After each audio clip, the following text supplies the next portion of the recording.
VikesNow, Dustin Baker. We are going to cover the Bears, or the victory over the Bears, a 4-1 start, and then we'll preview the Miami Dolphins, who will be led by a QB3, a rookie at that, Josh Frey from Purple PTSD, who crosses over on the Vikings territory. How goes the week, my man? It's good. It's good. Can we just take a moment and Mm-hmm. appreciate the fact that this team is 4-1 after everything that's happened? Yeah, It's crazy. I thought about tweeting this last night, but then I relented because it would make me look too much of like a homer. But I started to get in my bag about like, why does this feel noteworthy that they're 4-1? And here's the conclusion I came to. I'll say it on the show, but I don't want to put it in the digital stratosphere. Every game that they've played on the schedule has been unique. One was a primetime game. They got their asses kicked. The other was across the ocean in London. And the other three have been division games where you naturally have to get vamped. So every game has been like a special or a quality win because it's against a division opponent. It's in prime time, which was a loss, or you have to go to multiple different time zones. Does that seem like too much of a homer take? I don't think so. No, No. yeah, like I said, I think we just need to appreciate a little bit that this team is actually winning games. We'd be 1-4 in 2020 or 2021 looking at this team. So Yeah, I think we're doing fine. I totally agree there on taking this for granted because they're not dominating. Like we have this credo from 2009, even that season took a little bit to get going, or 1998, where if the Vikings are good, they better be kicking ass. And that's just not how it goes sometimes. But that leads me to my first question to you.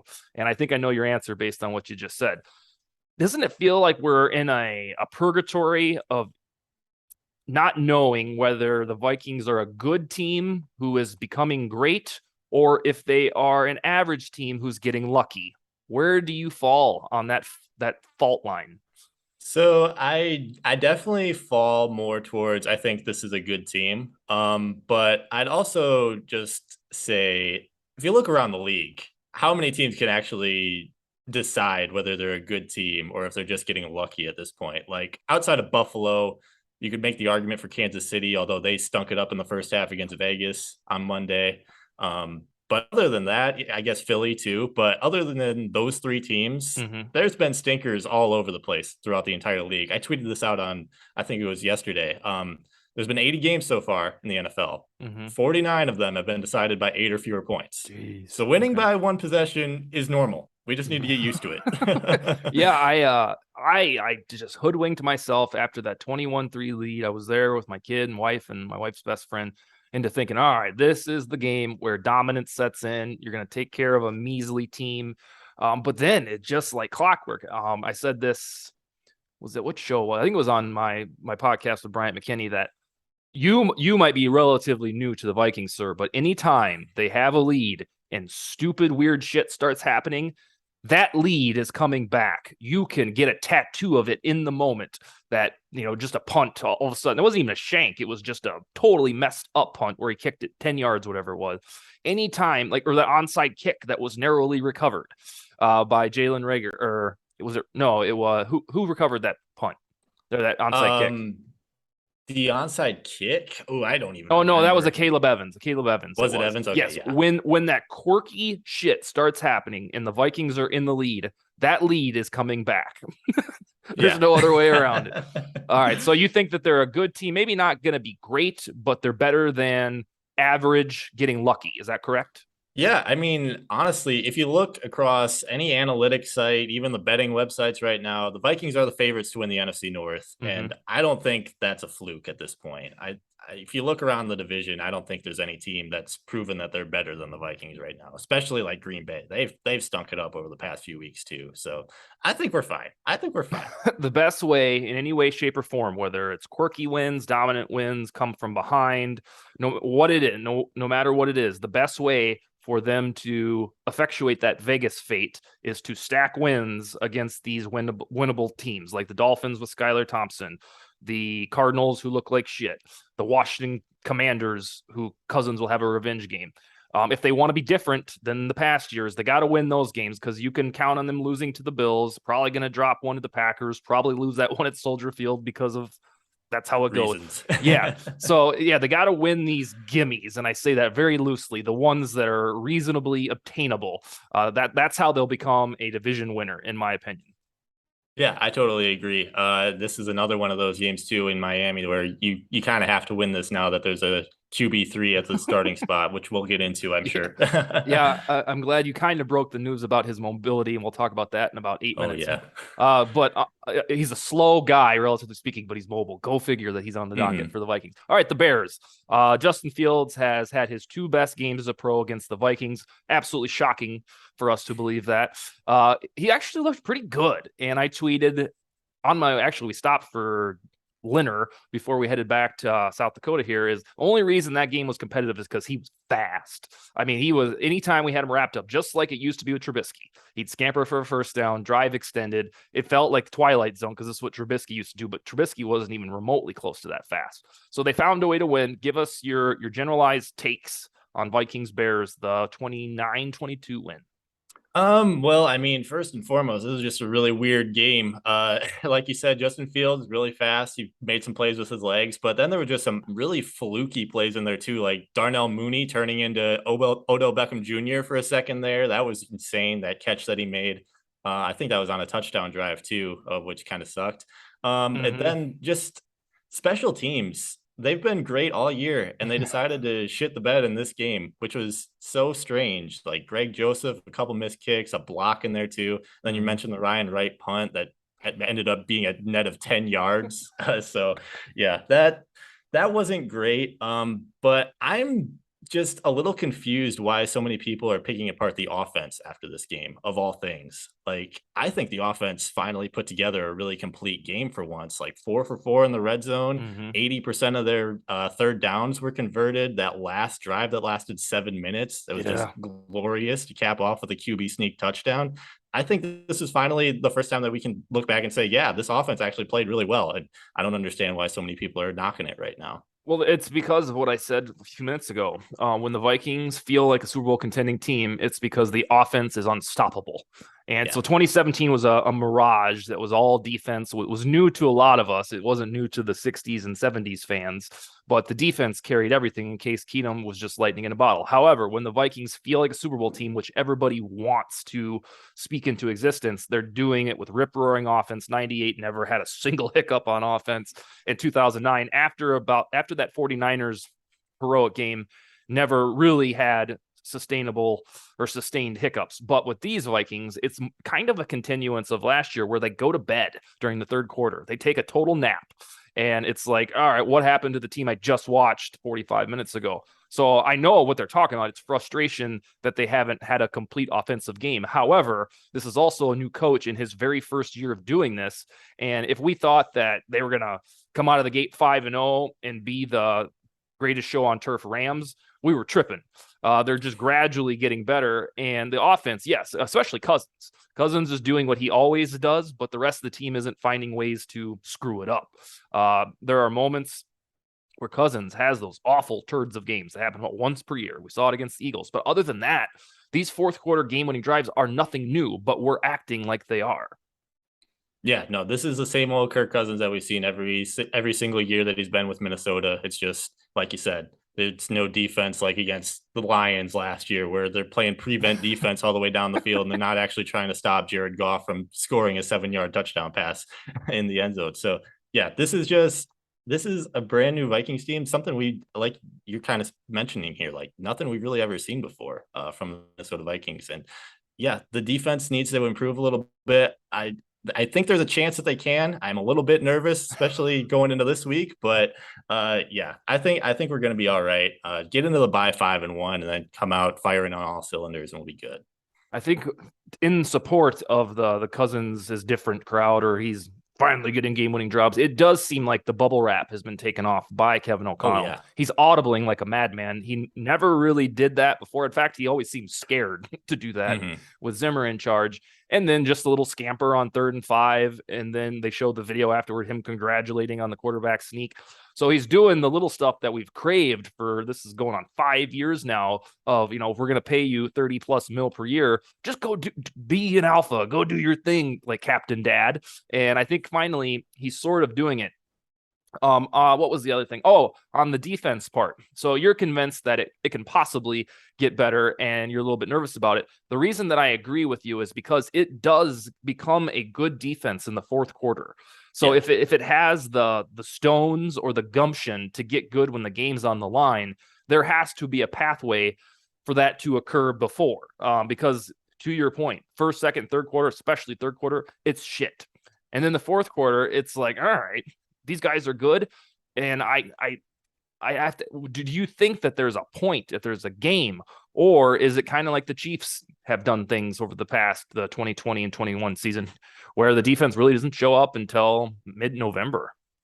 Well, honestly, at this point, it might be ideal that it kind of goes the Chiefs' way because you look at these teams that they've got coming up, and I don't really see a real threat on any of them. Knock on wood, Mm-hmm. that none of them really come back to bite us. But I think you go down to Miami, you get this win, and then you got Arizona, who hasn't looked good, like you mentioned, and then Washington. That's going to be the Kirk Cousins revenge game, and they've been absolutely horrible all season. So that's what 7-1 right there, and Oh then my you're God, I haven't really thought about that, but when you say it out loud, I seriously think, holy shit.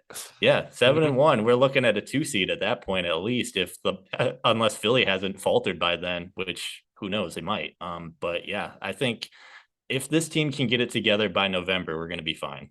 Gosh, yeah. And then besides the Bills, arguably the Patriots because of Belichick, and then whatever version of the Cowboys, Cooper the Rush, baby. the schedule is advantageous. Whereas last year at this time we were staring on the horizon at the Chargers, at the Ravens, the Cowboys on Halloween night, and it never felt like there was a point in the schedule where you could relax. And still, I mean, they finished was it 8-9 or whatever, which wasn't good. But now it's kind of the inverse. Yeah, we have the Bills game. I'm sure the Patriots will be feisty as hell on Thanksgiving night, but the schedule, and we've talked about this since it came out, is a little bit more anxiety free than last year. Do you disagree? I don't disagree at all. That's the beauty of kind of playing these NFC East, AFC East teams at this point, especially with these guys coming in with backup QBs.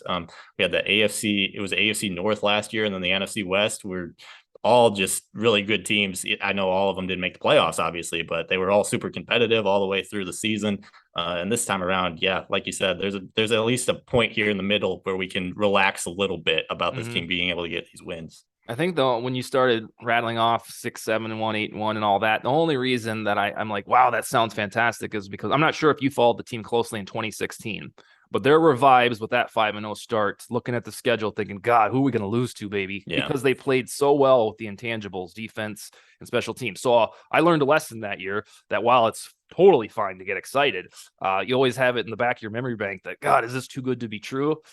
These Vikings are winning differently than that team. For I think we kind of forget that team won pretty handily to go to a 5-0 start. I mean, they weren't blowing people out, but they were winning by 10 points or more. And so it's not, apples and apples in the comparison, but the fear is there that, all right, we've seen this before, these super sweet starts, and then 8-8 when you look up 2 months later. Yeah, no, yeah, you can't look too far ahead, but Mm-hmm. yeah, like you said, this is a different crew than what we've seen over the past few years. So I'm feeling comfortable with it. Let's Amen. just let's just like I said, relax a little bit. Yeah, I sound like the naysayers, don't I? Yeah, Let's get into the Dolphin stuff. So this is shaping up about an hour before we recorded this show. It was quasi-formally announced that Skylar Thompson will be the guy at QB1. Tua Tagovailoa is not quite ready to play, rightfully so. And then, unfortunately, for the Dolphins' sake, the exact thing that happened to Tua happened to Bridgewater, slamming his back of his head against the turf last weekend. And now they're in this almost like paranoia thing where even if he's totally fine, they can't really trot him out because the optics of his yeah, fingers going haywire, you can't get away with it. So I think we're setting up that we're either going to get, in retrospect, and we're talking about this next week, we're either going to get the Skylar Thompson game where we lost to a 7th-round quarterback, or it should be this business of usual for these O'Connell Vikings, where they win when the game's on the line. It sounds like, based on some of the words you've used, that you're predicting Vikings win. So tell me about Skylar Thompson. Tell me about why you think the Vikings will probably win.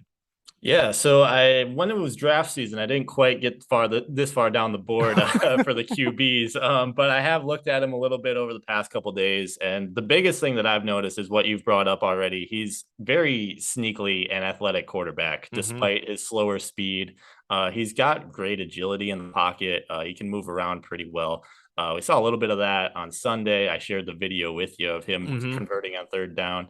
And he's just got that it factor about him too, where he just reads, he goes through his reads really well.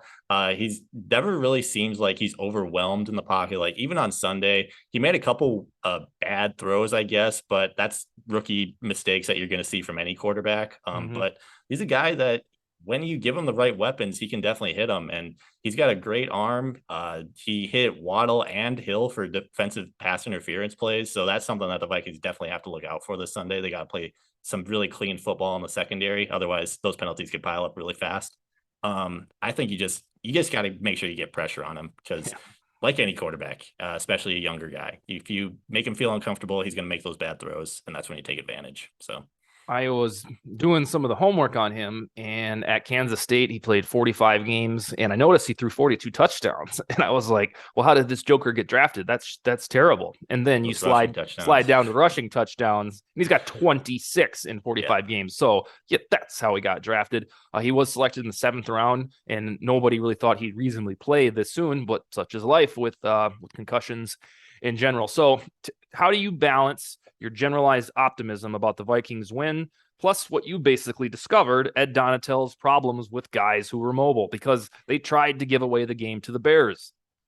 Yeah, I think this is kind of like the Bears game. We might end up going down to the wire. We're sweating a little bit, but I do at the end of the day, I'm going to take Kirk Cousins over the 7th round rookie making his first career start. I think at the end of the day, we can trust Kirk Cousins and this offense to get it done when they need to. So that's kind of where I'm at. I think this is going to be again another one possession game probably, just because that's just the way it goes for the Vikings. But yeah. Okay, so not I kind of wish, even though I'm going to Miami, I wish this game for the win's sake would be at US Bank Stadium because then I could be like, oh yeah, they'll take care of business. However, with these road demons, Oh yeah. maybe not noon start times or 1 p.m. start time road demons, but I always rest on my laurels that hey, if they're at the bank, they're at the Metrodome, they're at TCF, they'll find a way to win. But when you go on the road, it's like the benefit of the doubt for me is gone. I'm like, all right, they're gonna have to do something special.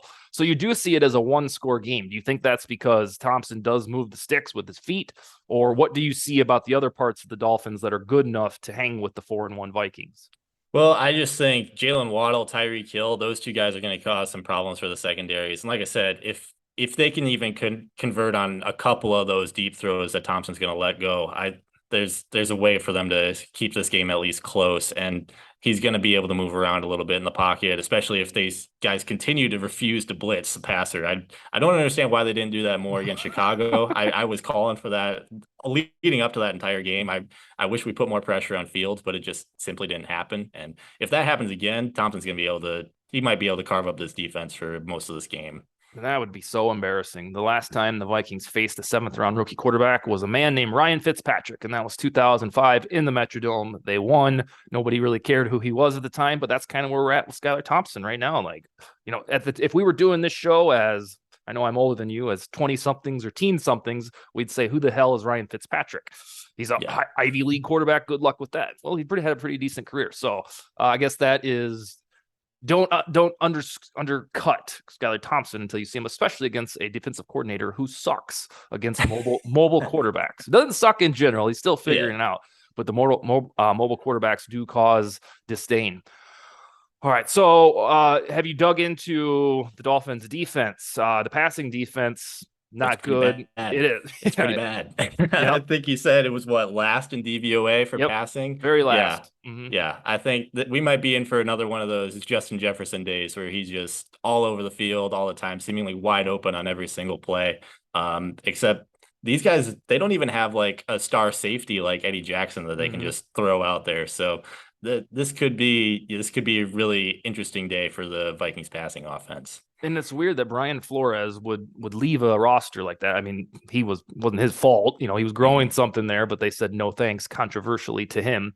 But it's weird that a defensive brain, kind of like Zimmer, left a defense in shambles. You're like, what's the deal here? That's why Kwesi Adofo-Mensah had to spend so much effort in the draft and free agency getting defensive personnel. You thought this would have been in good hands. No cigar. All right, so the final thing that I want to ask you is this offensive creativity that seems to be evolving, whether it was I don't even know what you call the play, threw it to Jefferson, who threw it across the field to Dalvin.